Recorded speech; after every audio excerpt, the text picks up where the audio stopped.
Sejarah perkembangan Perang Dingin.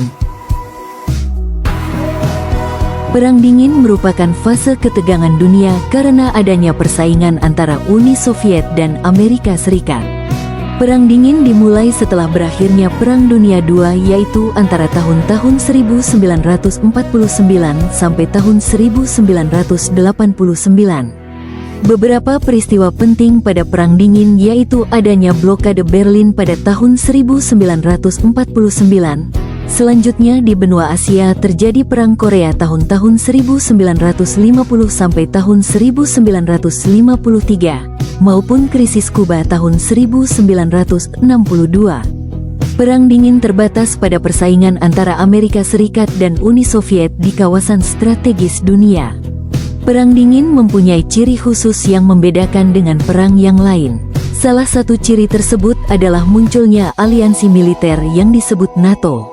Selain pembentukan NATO, beberapa hal yang menjadi ciri khas Perang Dingin yaitu seperti adanya sistem aliansi, perebutan hegemoni atau kekuasaan, perlombaan teknologi, dan kegiatan spionase. Dominasi Uni Soviet dan Amerika Serikat berpengaruh pada hubungan internasional.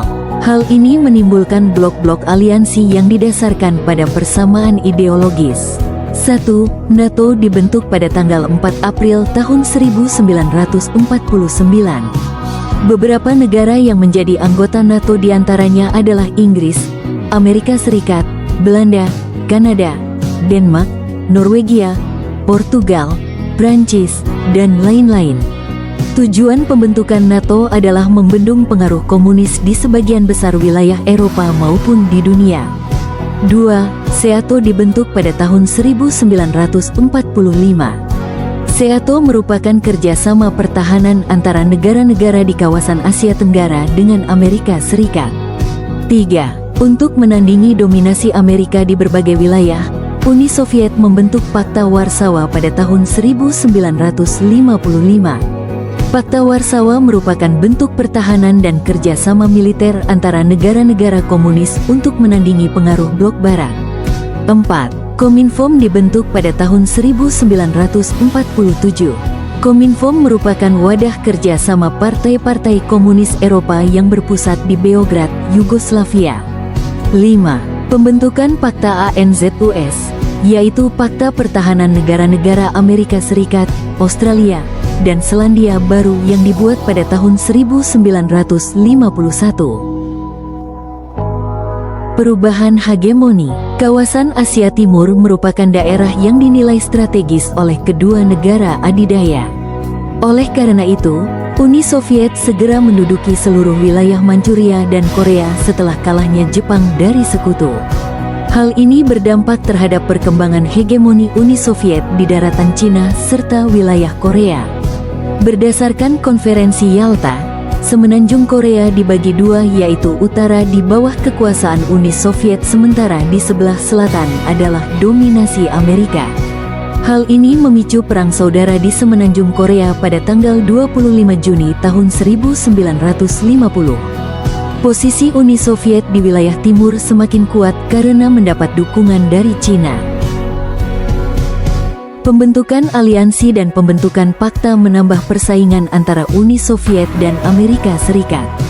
Amerika dituduh menjalankan politik imperialis untuk memengaruhi berbagai negara, sementara Uni Soviet dianggap melakukan perluasan hegemoni melalui ideologi komunisme. Keadaan ini memicu ketegangan yang semakin memuncak sehingga muncullah persaingan teknologi persenjataan maupun antariksa di antara kedua belah pihak.